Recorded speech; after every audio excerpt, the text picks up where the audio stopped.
জনাব গোলাম মাওলা রানী, পটুয়াখালী ৩। সুবহানাল্লাহি আলহামদুলিল্লাহি লা ইলাহা ইল্লাল্লাহু আল্লাহু আকবার ওয়ালিল্লাহিল হামদ। এই বাংলায় এখন পারাপার করার জন্য নৌকা ছাড়া আর কিছু নাই। বিএনপি এবং তার সহযোগী জামায়াত ইসলামী, যাকে বলা হয় বাই বর্ন ক্রিমিনাল। আগামী ১০০ বছর বিএনপি টিকে গেল। জামাত আসলে একটা আদর্শ ভিত্তিক রাজনীতি করে। ডক্টর ইউনূস রয়েছে বর্ণাঢ্য ইতিহাস। Doctor Yunus in the field of politics he is just infant, নবজাতক শিশু। শেখ হাসিনাকে ক্ষমতায় বসানোর জন্য যা করা দরকার সবকিছু করতে হবে এবং দরকার হলে বাংলাদেশকে সিকিম বানিয়ে ফেলতে হবে। তোমরা যতক্ষণ পর্যন্ত তোমাদের চিন্তা চেতনায় কর্মে আমার রাসূলকে অনুসরণ করতে না পারবে, ততক্ষণ পর্যন্ত তোমরা মুমিন হতে পারবে না, মুসলমান হতে পারবে না। ময়লানা গোলাম ময়লা আবর্জনা রনি বাংলাদেশের রাজনীতিতে এক মারাত্মক বেসম্ভব জিনিস।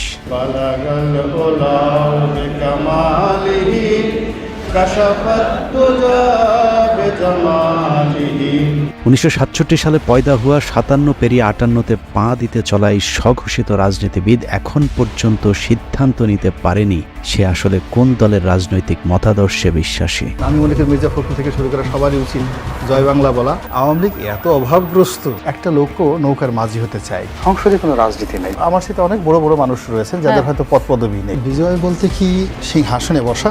যখন যেখানে সুবিধা পেয়েছে রনি সেখানে মুখ লাগিয়েছে, কিন্তু যেখানে মুখ লাগিয়েছে সেখানেই দুর্গন্ধ ছড়িয়েছে। যে কারণে তার মুখ যেখানেই লাগিয়েছে সেখান থেকেই তাকে অসম্মানজনকভাবে ভাগিয়েছে। বোবার যেমন কোনো শত্রু নেই, গোলাম ময়লা রনিরও সুনির্দিষ্ট কোনো রাজনৈতিক প্রতিপক্ষ নেই। কখনো বিএনপি, কখনো আওয়ামী লীগ, কখনো জামায়াত, আবার কখনো এন্টি জামায়াত। এ যেন একই অঙ্গে বহু রূপ, যে কারণে কারোর সাথে তার তেমন কোনো বিরোধ নেই, আবার বন্ধুত্ব ভেঙে যায় সুদীর্ঘ হবার আগেই। জন্ম থেকেই জ্বলতে থাকা রনিকে বাংলাদেশের নিষ্ঠুর রাজনৈতিক দলগুলো উষ্ঠা লাথির উপরেই রেখেছে। যখন যার প্রয়োজন হয়েছে গরিবের সুন্দরী বউয়ের মতো কাছে ডেকেছে, আবার পরক্ষণেই বিছানা থেকে পাছায় লাথি দিয়ে খাটের নিচে ফেলেছে। বাংলাদেশ আওয়ামী লীগ থেকে বেদনা, অপমানবোধ, লাঞ্ছনা এবং গঞ্জনা কোনো একটা মানুষের পক্ষে বিএনপিতে যাওয়া এটা সাধারণ কোনো ঘটনা নয়। নেতা শব্দটি আমার জন্য প্রযোজ্য। এটা তো আপনার যোগ্যতা কি বিএনপি আপনাকে দিল না? এটা একটা ভিন্ন একটা প্রসঙ্গ। সব দলের লাথির ছাপ পাছায় নিয়ে রনি এখন দিক বিদিক ছুটছে। স্থির হয়ে বসতে গেলেই ব্যথা তাকে মনে করিয়ে দেয় রনির কোন কোন জায়গায় ব্যথা। মানুষের শরীরে যখন ব্যথা হয় না, কখনো নখে ব্যথা থাকে, আবার একটু পরে মাথায় চলে যায়। আপনার তো বয়স অল্প, এখন অত ব্যথা হয়নি। একটু পরে সেই ব্যথা 5 মিনিট মাথায় গালে চলে আসে, কানে চলে আসে। ব্যথা খুব দ্রুত সারা শরীরে ছড়াতে থাকে। ব্যথার এরকম যন্ত্রণা, সারা অঙ্গে এরকম ব্যথা নিয়েই চলছে রনির দিনকাল। কিন্তু প্রশ্ন হলো, এভাবে আর কতকাল? একটা জায়গায় তো তাকে থামতে হবে, না থামলে সবাই মিলে তাকে থামাতে হবে। কেননা রনি যে পাগলামি শুরু করেছে তাতে মনে হচ্ছে পাগলা গারদে যাবার ঠিক আগের স্টেজে আছে সে।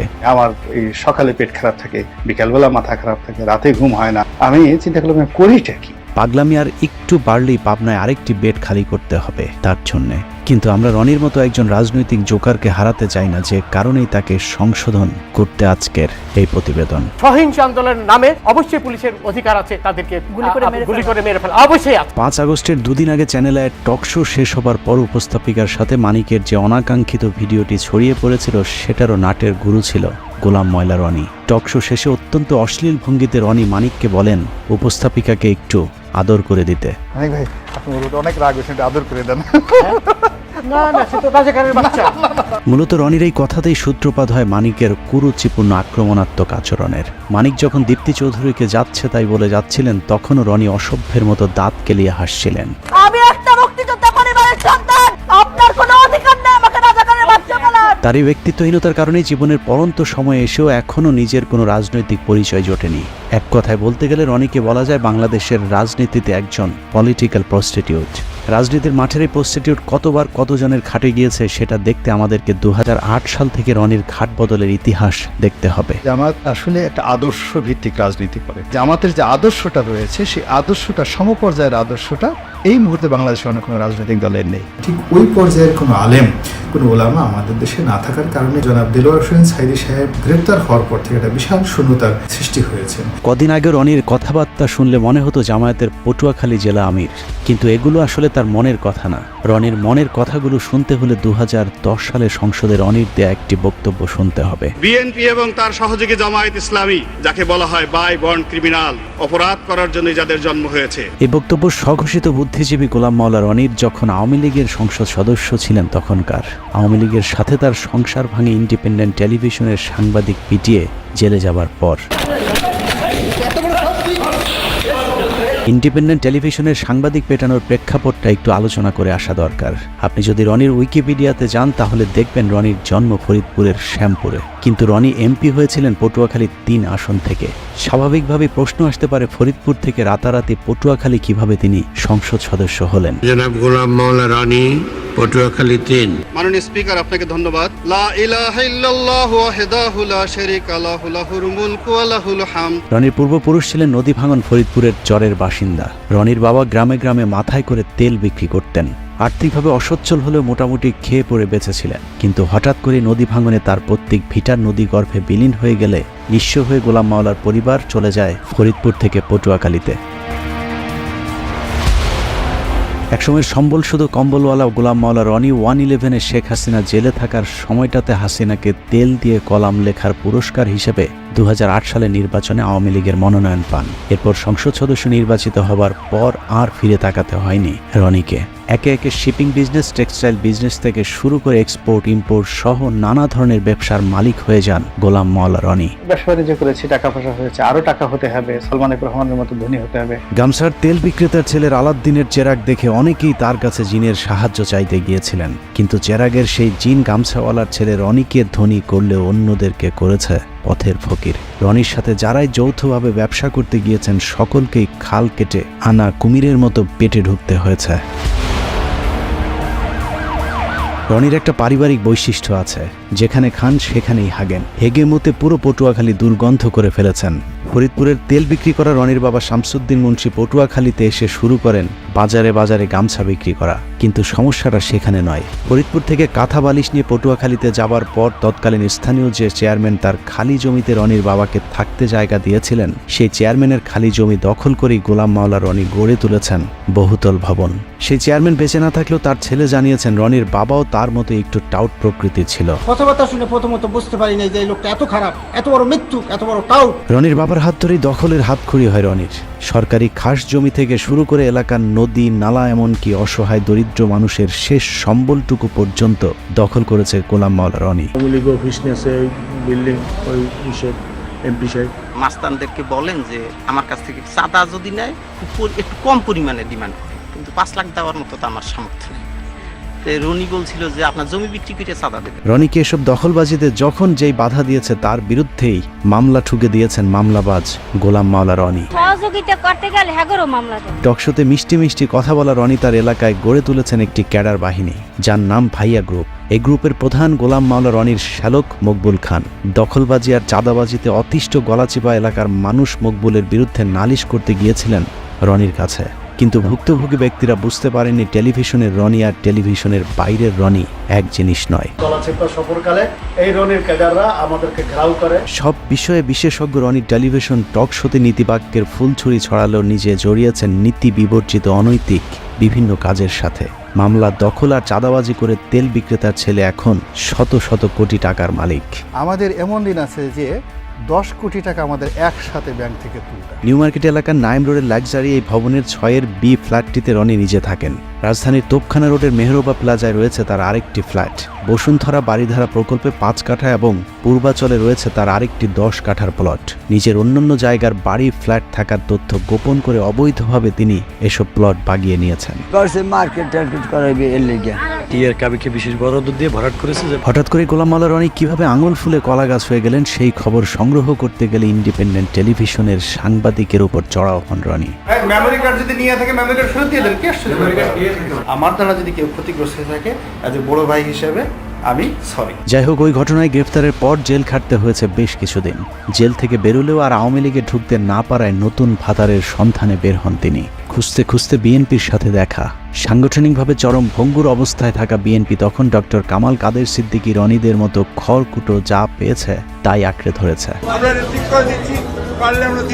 2018 সালে নির্বাচনের আগে যেদিন রনি বিএনপিতে যোগ দিয়েছিলেন সেদিন সাংবাদিকরা তাকে প্রশ্ন করেছিল বিএনপিতে কতদিন থাকবেন।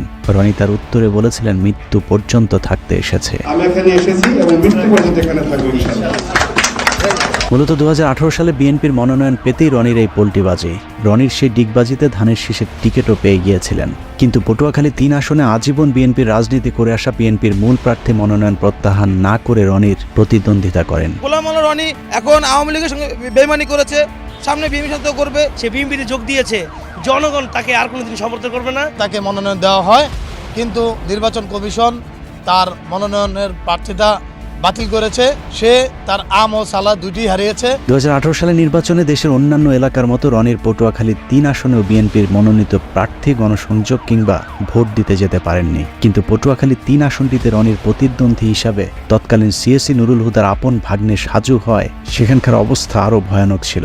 সকালে রনির স্ত্রী ভোটকেন্দ্রে যাবার পর আওয়ামী লীগের লোকজন তার গাড়ি ভাঙচুর ও মারধর করলে রনি আওয়ামী লীগ প্রার্থীর বিরুদ্ধে মামলা না করে তার প্রতিদ্বন্দ্বী বিএনপির বিদ্রোহী প্রার্থী ও তার সমর্থকদের বিরুদ্ধে মামলার নির্দেশনা দেন। গাড়িটা আগে থানায় নাও, থানায় নিয়ে এই সুযোগে মানে প্রার্থী সহ সবাই মামলা দিয়ে দাও। আচ্ছা ঠিক আছে, এটা কিন্তু আমাদের সুযোগ এবং সব জায়গায় টেলিফোন করে হাজার হাজার লোক থানায় ঘেরাও করে। তারপরেও সে সময় বিভিন্ন অনুষ্ঠানে গোলাম ময়লা রনি নিজেকে বিএনপির অত্যন্ত গুরুত্বপূর্ণ এবং নীতি নির্ধারণী পর্যায়ে নেতা হিসেবে দাবি করতে শুরু করেন। আমি বিএনপির একজন নীতি নির্ধারণী, অন্যতম নীতি নির্ধারণী ব্যক্তিত্ব আমি এখানে বলছি। অভিযোগ রয়েছে মির্জা ফখরুল ইসলাম আলমগীরকে 10 লাখ টাকা দিয়ে রনি রাতারাতি দল পাল্টে বিএনপির টিকিট পেয়েছিলেন।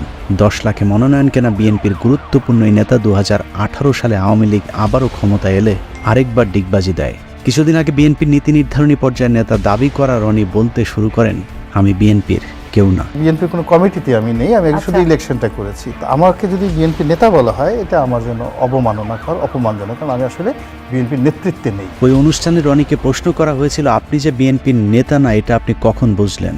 উত্তরে রনি যা বলেছেন তা অনেকটা সিদ্দিকের ভুল হয়েছে আমাকে ক্ষমা করে দেওয়ার মতো। রনি ভাই, এই কথাটা আপনি আগে এতদিন বলেননি কেন? প্রথমত এই জিনিসটা আগে আমার মাথায় আসেনি। 2018 থেকে 2024 রনির জীবন কেটেছে কুলহারা কলঙ্কিনীর মতো।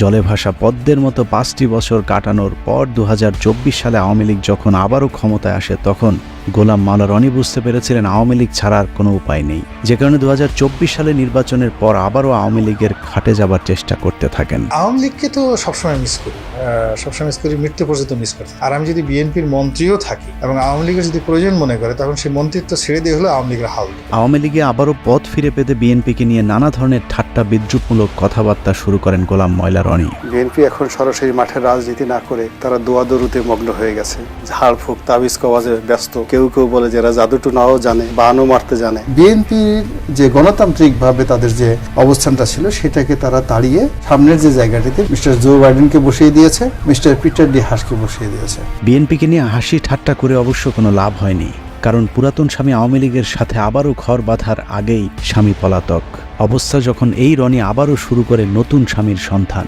আওয়ামী লীগ বিএনপির সব হারিয়ে ডক্টর মোহাম্মদ ইউনূসের তত্ত্বাবধায়ক সরকারের একটি উপদেষ্টার পদ পাবার স্বপ্ন দেখে গোলাম ময়লা রনি, যে কারণে মোহাম্মদ ইউনূসের নেতৃত্বে সরকার গঠন হবার পর এই সরকারের মেয়াদ নিয়ে রাজনৈতিক দলগুলোকে তাড়াহুড়া না করবার আহ্বান জানান। এই গণঅভ্যুত্থানের মাধ্যমে যে 17 জন ব্যক্তি এই মুহূর্তে দায়িত্বে অবতীর্ণ হলেন, তারা চমৎকার করে কথা বলেন এবং তাদের সবারই রয়েছে বর্ণাঢ্য ইতিহাস। তাদের সফলতা কামনা করা ছাড়া আমাদের এই জাতির দ্বিতীয় কোনো অপশন নেই। একটা নির্দিষ্ট সময় পর্যন্ত আমাদেরকে অপেক্ষা করতে হবে এবং ধৈর্য ধারণ করতে হবে যার যার অবস্থান থেকে। ইউনূস সরকারের পক্ষে তেলবাজি করেও কোনো লাভ হয়নি। প্রথম, দ্বিতীয়, তৃতীয় ধাপেও মোহাম্মদ ইউনূসের পাশে একটি চেয়ার না জোটায় রীতিমতো পাগলামি শুরু হয় গোলাম মাওলা রনির। ডক্টর ইউনূস চেষ্টা করলেও খুব বেশি আগাতে পারবেন না। নোবেল পুরস্কার পেয়েছে, তুমি তো শ্রমিকের টাকা মেরে দিলা, তাকে ডাইরেক্ট ক্রস ফায়ারে দেওয়া উচিত। রনির হঠাৎ করে সারা অঙ্গে ব্যথা শুরু হবার কারণ কি সেটা বুঝতে হলে জামায়াতের এক নেতার সাথে তার একটি ফোন রেকর্ড শুনে আসতে হবে, যেখানে তিনি পরিষ্কারভাবে বলেছেন শেখ হাসিনা পালিয়ে যাবার পর ক্যান্টনমেন্টকে সব দলকে ডাকলেও গোলাম মাওলা রনিকে না ডাকাতেই তিনি ক্ষিপ্ত হয়েছেন। সবাই তো ইউনূস সাহেবকে তেল মারতেছে, আওয়ামী লীগের গালি দেওয়া তো খুব সহজ একটা বিষয়। তখন আসলে আমরা আরো ভয়াবহ বিপদের দিকে এগোচ্ছি। এই যে চ্যাংরা পোলাপানরা যা কিছু করতেছে, আপনি যদি এইটার সাথে সাথে লাফান যে স্বাধীনতা পেয়ে গেছি, doctor Yunus he is in wrong, ভুল কাজ করতেছে। আপনি সেই ঘরের মধ্যে ঢুকবেন, ঢুকার আগে আপনি আমাদের সবার সাথে আলোচনা করে নেবেন না। আলোচনা না করে আপনি ঢুকে গেছেন, ঢুকে গিয়ে আপনি বিপদের মধ্যে পড়ে এখন আমি আপনার ওখান থেকে কিভাবে বাঁচাবো? আপনি তো ঢুকে গেছেন ওর মধ্যে। রনি ছাড়া সব দল ক্যান্টনমেন্টে মিটিং করাতে সব দলকেই তিনি বদদোয়া দিয়েছেন। পীরে গোলাম ময়লা জামায়াতের ওই নেতার সাথে ভবিষ্যৎবাণী করেছেন, যারা যারা সেদিন ক্যান্টনমেন্টে গিয়েছিল সবাইকেই নাকি ভারতে রোশানলে পড়তে হবে। যারা গেছে তারা সবাই দুর্ভোগ পোহাবে। জামাত বর্ণ যারা, ইভেন আমাদের মির্জা ফখরুল সাহেব গেছেন, ওখানে খুব রং কাজ করছে, খারাপ কাজ করেছে। জোনায়েদ সাকি গেছে, যারা গেছে প্রত্যেকটা লোকের এই কর্মফল ভোগ করতে হবে। Just wait. মানে দিল্লি কি এইরকম প্ল্যান করতেছে আপনি বলতে চাইতেছেন?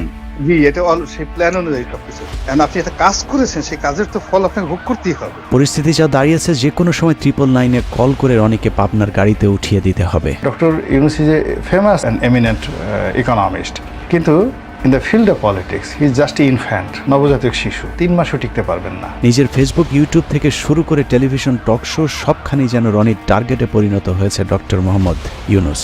মুখরোচকর টাইটেল, থাম্বনেল আর নানা ধরনের ব্যাখ্যা বিশ্লেষণের মধ্য দিয়ে ডক্টর মোহাম্মদ ইউনূসকে বিতর্কিত করবার জন্য যেন রীতিমতো ন্যাংটা হয়ে রাস্তায় নেমেছেন গোলাম ময়লা রনি। 11 সেই সময়টিতে মঈনুদ্দিন ফখরুদ্দিনের উপরেও ছিলেন ডক্টর মোহাম্মদ ইউনূস। তাতে 11-এর একটা লেটেস্ট ভার্সন, এটাকে আপনি ডিজিটাল ভার্সন বলতে পারেন। একটি সূত্র জানিয়েছে, বাংলাদেশের রাজনীতির হিরো আলমের update version Alom pro max Golam ময়লা রনির সাথে আওয়ামী লীগের একটি সমঝোতা হয়েছে।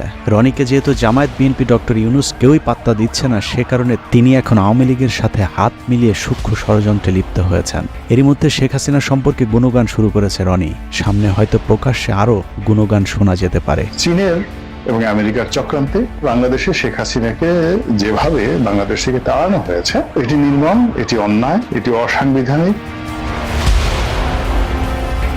বাংলাদেশে একটা উগ্র জঙ্গিবাদ তৈরি হয়েছে। এই জঙ্গিবাদের চক্রান্তে শেখ হাসিনা ক্ষমতাচ্যুত হয়েছে। তো কাজেই শেখ হাসিনাকে আবার ক্ষমতায় বসাতে হবে। প্রয়োজনে বাংলাদেশে ভারতীয় সৈন্য সমাবেশ ঘটাতে হবে। শেখ হাসিনাকে ক্ষমতায় বসানোর জন্য যা করা দরকার সবকিছু করতে হবে, এবং দরকার হলে বাংলাদেশকে অধিকার করতে হবে, কাশ্মীর বানিয়ে ফেলতে হবে, সিকিম বানিয়ে ফেলতে হবে। এছাড়া সুযোগ সন্ধানী রনির আসলে আওয়ামী লীগের কাছে ফিরে যাওয়া ছাড়া আর কোনো উপায়ও নেই। কারণ গোলাম মাওলা রনি বাংলাদেশে নিযুক্ত যুক্তরাষ্ট্রের রাষ্ট্রদূত ড্যান মোজেনার সময়ের একটি ঘটনায় আমেরিকার কালো তালিকাভুক্ত হয়ে আছেন, যে কারণে তিনি পশ্চিমা কোনো দেশের ভিসাও পান না। অতএব তার সামনে এখন আওয়ামী লীগ এবং ভারতের দালালি করা ছাড়া আর কোনো দরজা খোলা নেই। নাগরিকদের মধ্যে একটা বিক্ষোভ তৈরি হয়ে যাচ্ছে এই বাংলাদেশের বর্তমান রেজিমের বিরুদ্ধে, বিএনপির বিরুদ্ধে, জামাতের বিরুদ্ধে, ডক্টর ইউনূসের বিরুদ্ধে। আগামী 3-4 মাস যদি এভাবে তারা চলতে পারে, তাহলে শেখ হাসিনাকে কেন্দ্র করে ভারতে যে ইতিবাচক একটি জনমত তৈরি হচ্ছে, সেই জনমতের যে ধাক্কাটা কিন্তু বাংলাদেশেও আসবে। এবং বাংলাদেশে এখন যারা অনেকে শেখ হাসিনার বিরুদ্ধে বিষোদ্গার করছে, তারাও কিন্তু ইনফ্লুয়েন্স হয়ে শেখ হাসিনার জন্য হাহাকার তৈরি করবে। এখানে বসে লম্পজম্ব করতে পারবো, ভারতকে গালাগালি দিতে পারবো। কিন্তু সত্যিকার অর্থে ভারতের যে কোনো আগ্রাসন, সেটা অর্থনৈতিক আগ্রাসন, সামরিক আগ্রাসন, কূটনৈতিক আগ্রাসন, সেটি মোকাবেলা করার মতো অবস্থা আমাদের কিন্তু এখনো হয়নি। সব মিলিয়ে গোলাম ময়লা রনির আসলে নিজস্ব কোনো ব্যক্তিত্ব বা চরিত্র নেই। কোথাও মাওলানা, কোথাও আওয়ামী লীগ, কোথাও কৌতুক অভিনেতা, কোথাও সাংবাদিক। অনেক রক্তের বিনিময়ে অর্জিত ছাত্র সমাজের প্রতিনিধিত্ব করা এই সরকারের বিরুদ্ধে বিষোদ্গার না করে রনির আসলে সিদ্ধান্ত নেওয়ার সময় এসেছে। তিনি কি আওয়ামী লীগ করবেন, নাকি বিএনপি নেতা, ইউটিউবার নাকি কৌতুক অভিনেতা, মাওলানা নাকি ময়লা আবর্জনা? আমার নিজস্ব চ্যানেলে 1 কোটি লোক প্রতি মাসে বক্তব্য দেখে। এখন বিএনপির বলেন, আওয়ামী লীগের বলেন, find me one single leader বাংলাদেশের যে গোলাম ময়লা রনির মতো একটা কলাম লেখেন, তার মতো ইউটিউবে একটা বক্তব্য দেন। রব্বানা আতিনা ফিদ দুনিয়া হাসানাতাও ওয়া ফিল আখিরাতি হাসানাতাও ওয়া কিনা আযাবান নার। দ্রুত সিদ্ধান্ত নিতে না পারলে রাজনৈতিক দলগুলোকেই তার ব্যাপারে সিদ্ধান্ত নিতে হবে। সুস্থ রাজনীতির স্বার্থে গোলাম ময়লা রনির মতো ময়লা যত দ্রুত পরিষ্কার করা যাবে, তত দ্রুতই দেশের রাজনীতি আবর্জনা মুক্ত হবে। আর সেই ময়লা আবর্জনা পরিষ্কার করতে যদি কারো বেলচা হাতে তুলে নিতে হয়, তাহলে সেটাও দ্রুতই নিতে হবে। রনির মতো এরকম চিড়িয়াখানার পশুকে খাঁচার বাইরে বেশি দিন রাখাটা অত্যন্ত ঝুঁকিপূর্ণ।